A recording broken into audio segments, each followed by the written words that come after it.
Je ogrevanje in toplo stanovanje v mrzlih zimskih mesecih za marsikoga na žalost postalo že kar luksus? Številni Velenjčani so, ko so odpirali januarske položnice, doživeli pravi šok. Za ogrevanje bodo morali plačati 240, 300, celo več kot 400 evrov, kar je tudi 60% več kot mesec dni prej. Da bodo tako visoki računi marsikoga pahnili v revščino, pravijo v Ljudski iniciativi Velenje, kjer za petek napovedujejo protestni shod pred komunalnim podjetjem Velenje. Kjer pa pravijo, naše cene so med najnižjimi v Sloveniji, visoki zneski pa da so posledica večje porabe. Ta se je v decembru v primerjavi z novembrom praktično podvojila. Urša Vreča.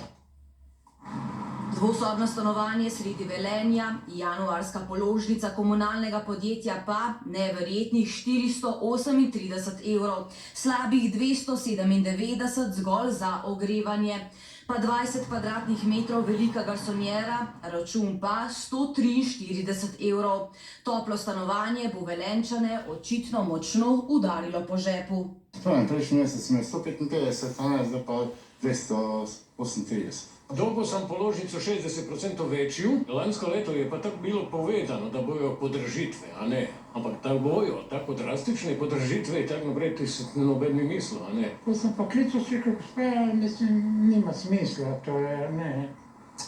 Je rekel, budite srečni, da sta plačali 99, drugi so dobili po 250, 340. Danes pripovedujejo občani, velenjska komunala pa, visoke položnice so predvsem rezultat večje porabe. Ta se je v povprečju decembra, v primerjavi z novembrom, povečala za 197%. Gre izključno za višje porabe, se pravi nižje zunanje temperature, ki so vplivali na večjo porabo. Ceno toplotne energije so nazadnje dvignili maja lani in tako trenutno znaša 73 evrov na megavatno uro. Za primerjavo, s 1. januarjem so ceno daljinskega ogrevanja povišali tudi v Ljubljani na dobrih 86 evrov na megavatno uro.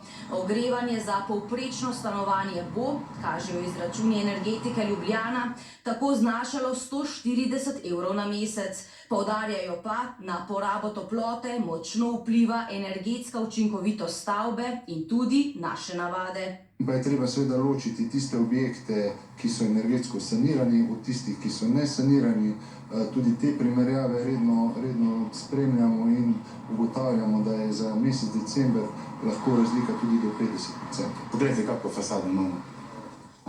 Pač pravijo, da ni denarja za obnovo, ne? Pojasnila direktorja komunale, sicer občanov, združenih v Ljudsko inicijativo Velenje, niso prepričala. In marsikdo bo na osnovi teh ene, dve, druge, tretje položnice dejansko že padel v revščino. Zahtevamo pojasnila, zahtevamo besedo, zahtevamo spremembe.